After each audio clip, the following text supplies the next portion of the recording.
मियाँ साहब पहले तो तशरीफ़ लाइएगा ज़रा इस समत का। परसों तक कोई बात ही नहीं थी, सोच रहे थे। अलबत्ता हमारे जो भट्ट साहब का शो है उसमें हल्की सी बात की थी, वो जो क्या नाम है फैसल चौधरी फैसल साहब ने या फैसल चौधरी साहब ने, कि तो ये क्या हुआ और इसको अब कैसे इंटरप्रेट किया जा रहा है और मुस्लिम लीग नून के लीडर इसे साजिश क्यों करार दे रहे हैं। अगर किसी बंदे को बीमारी के अगर बीमार है और उसे इलाज मिल जाए और कोई दवाई दारू हो जाए तो वो मियाँ साहब के खिलाफ साजिश किस तरह बन सकती है, फरमाइएगा मियाँ साहब।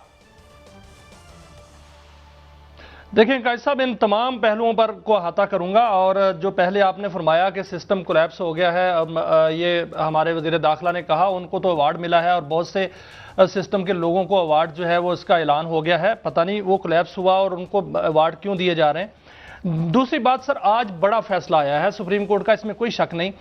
3 रुकनी बेंच का फैसला था और 3 रुकनी बेंच ने तहरीरी फैसला भी जारी कर दिया है। बानी पीटीआई जो है उनको 2 रोज़ के अंदर अंदर शिफा इंटरनेशनल हॉस्पिटल में जो है वो दाखिल कराया जाएगा। आज उनकी रिपोर्ट्स का जायजा लिया गया, वहाँ एडवोकेट जनरल जो है वो पेश हुए और 2 वक्फों में जो है वो समाअत हुई। पहले वक्फे में जो है वो रिपोर्ट्स का जायजा लिया गया, अगले वक्फे में ऑर्डर जो है वो सुनाया गया और फिर तहरीरी आर्डर जो है वो आ गया। उसमें कल तक का वक्त है। बानी पीटीआई को शिफा इंटरनेशनल में वहाँ पर मुंतकिल करना है। उनके जो मुआलिज हैं डॉक्टर फैसल और डॉक्टर उज़मा, वो उसमें मेडिकल बोर्ड में जो है वो शामिल होंगे, ये हुक्म दिया गया है। और साथ इसके मेडिकल स्पेशलिस्ट एक होंगे, एक इंटरनल मेडिसिन के जो है वो डॉक्टर होंगे और एक कार्डियोलॉजिस्ट होंगे और साथ आई स्पेशलिस्ट का पर मुश्तमिल एक बोर्ड होगा। और ये हुक्म दिया गया है कि उनका प्रॉपर इलाज किया जाए, उनका जो है वो मेडिकल टेस्ट किया जाए, मशावरत के साथ किया जाए।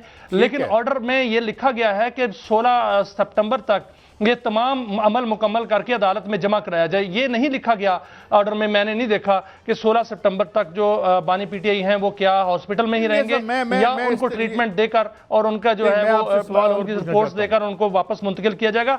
कायद साहब 1 मिनट दीजिएगा, 1 मिनट दीजिएगा, सिर्फ 1 मिनट दीजिएगा। मैं दूसरे जो अपने पहलू उठाए हैं उन पर मैं बात करना चाह रहा हूं। आज मैंने सारा दिन जो है वो ये देखा और कुछ दिनों से ये बात आ रही थी, बल्कि हमने ही हमारे शो में ये खबर दी गई थी कि कुछ खुसूसी मुलाकातें हुई हैं। और ये भी आज सारा दिन जो है वो मुझे सुनने को मिला कि ये मदर ऑफ डील का करार उसको करार दिया जा रहा है जो आज सामने डेवलपमेंट आई है। हालांकि ये अदालती फैसला है और ये भी कहा जा रहा है कि ये जो डील है ये बानी पीटीआई को बाहर लाने के लिए इसलिए है कि वो अपना रवैया नरम रखेंगे, बाहर एक्टिविटी नहीं करेंगे, हुकूमत के साथ तावन करेंगे, रियासत के साथ तावन करेंगे, नए सूबों पर जो है वो जो हामी बनेंगे उन्होंने भर ली है। और ये भी कहा जा गया कि ये बानी पीटीआई को पहले हॉस्पिटल में, बाद में जो है बनीगाला मुंतकिल किया जाएगा और वहां पर ही अब रहेंगे, अब दोबारा अडयाला जेल नहीं जाएंगे। और ये भी ये साथ साथ ये कहा गया है कि ये तमाम मामला जो हैं ये पहले से चल रहे थे। जो वक्फा आया था मुलाकातों के अंदर,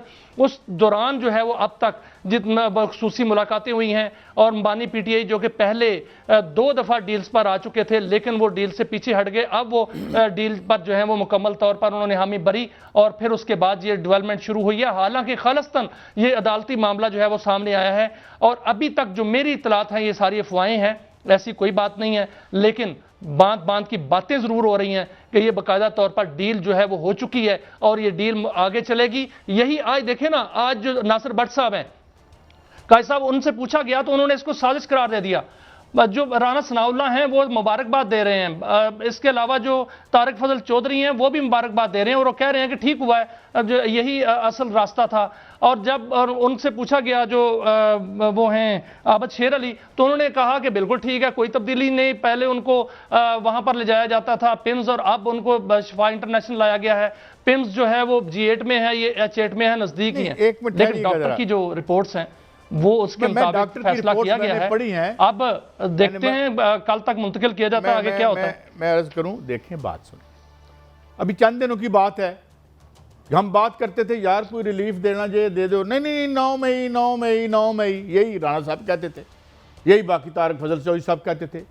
देखे ना आज जो कहते कोई नहीं, ये बड़ा अच्छा हो गया है, बड़े हो गया, ठीक हो गया। बिल्कुल, मेरे बात सुने ना, देख रहे हैं इनकी कंट्राडिक्शंस देखें। अब ये कहते हैं कि नहीं बहुत अच्छा हुआ है, ये हुआ है, वो हुआ है, और कल तक ये कह रहे थे मतलब नया हाथ बाग पे है ना पा है रकाब में। मेरे तो नहीं ख्याल कि इन बेचारों के पास कोई चीज़ थी या ये कोई करने के काबिल थे। वो तो भला हो हमारे आला जुडिशल सिस्टम का कि खान साहब को कुछ थोड़ा बहुत रिलीफ मिल गया। अब कहानी क्या है? कहानी ये है कि वो बाहर आ गए हैं and he is giving sleepless nights to those who allegedly took away his mandate, allegedly मैं कह रहा हूँ। तो अब तो ये सिलसिला शुरू हो गया है। अब साथ ये कहा जा रहा है, पहले ये कहानी थी, कल हमारे साथ मुनीर फारूक साहब मौजूद थे कि जी ये कुछ होगा 28 जो है आई है तरमीम आनी है, ये फिर अगले इलेक्शन में जाके कुछ होगा। अब जो है वो मुसवदे घूम रहे हैं। मुझे जो बातें पीटीआई के अंदर के लोग सुना रहे हैं वो तो मेरा यारा नहीं है कि मैं आपकी खिदमत में अर्ज कर सकूं, मगर वो ये कह रहे हैं कि को अंदर चंगा बड़ा कड़मस मच चुका है। जो इससे पहले एक एक्सिस ऑफ पावर था जो पीपीपी पीएमएलएन और हमारी इस्टेब्लिशमेंट के दरमियान, तो वहाँ पे भी कुछ जो है कोई एतमाद के फुकदान की, और खुद मैं जरा बड़ा माइल्ड लफ्ज इस्तेमाल कर रहा हूँ। लेकिन कायद साहब ये बात की जा रही है, जो आप फरमा रहे हैं ये बात की जा रही है, लेकिन मसला ये है जो असल में जो बात जो हो रही है वो ये हो रही है कि इस पाकिस्तान के अंदर जो है वो अभी देखें एक बड़ी डील हुई है जिसको डिफेंस मुआहदा कहा जाता है, वो 3 मुल्कों के दरमियान हुआ है। पाकिस्तान के अंदर पूरी दुनिया देख रही है कि पाकिस्तान में बाकायदा सरमायाकारी होनी है। गूगल आज पाकिस्तान में उसका इफ्ताह हो चुका है। इस तरह बहुत सी कंपनियां पाकिस्तान आना चाहती हैं, मुल्क पाकिस्तान आना चाहते हैं ताकि यहाँ इन्वेस्टमेंट करें।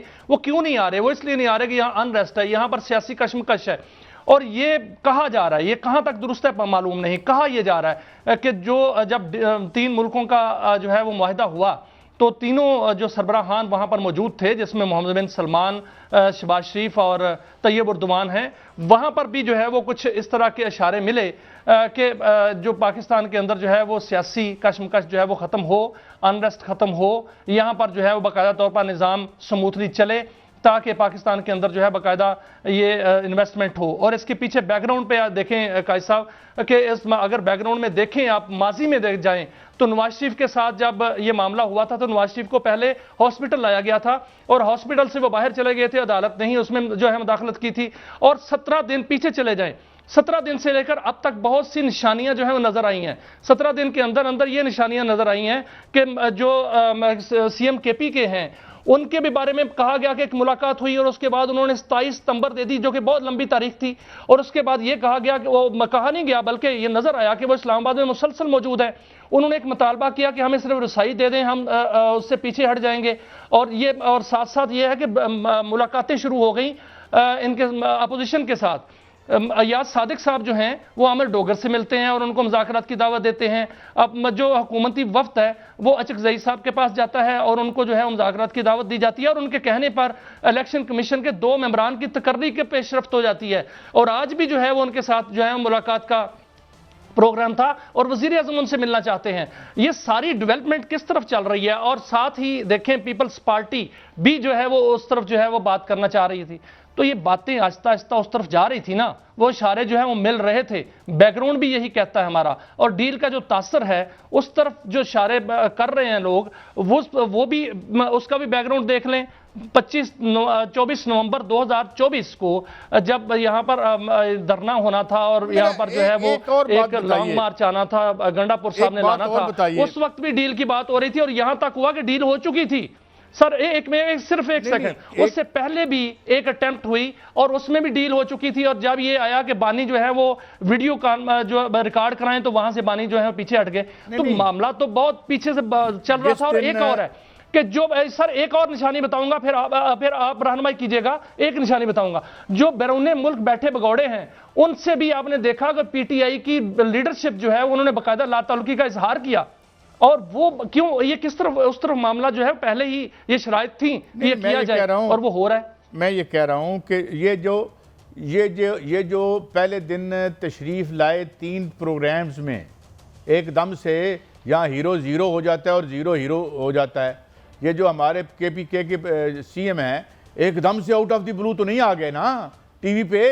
मुझे तो लगता है कि ये शायद नुक्ते आगाज़ अगर नहीं था या नुक्ता आगाज़ था कम अज़ कम उन फैसलों का जो हो चुके थे पस पर्दा, और साथ साथ मेरे ख्याल में जितनी सख्त पोजीशन पीपल्स पार्टी ले रही थी, सईद गनी साहब ने जितना सख्त बयान दिया, इसके अलावा गालबन वो मुर्तज़ा साहब उन्होंने भी ये किया, बिलावल भुट्टो साहब बिल्कुल सुना है कि वो बात नहीं मान रहे थे। तो एक तो ये भी सिलसिला है, मगर दूसरा सिलसिला एक और भी तो है।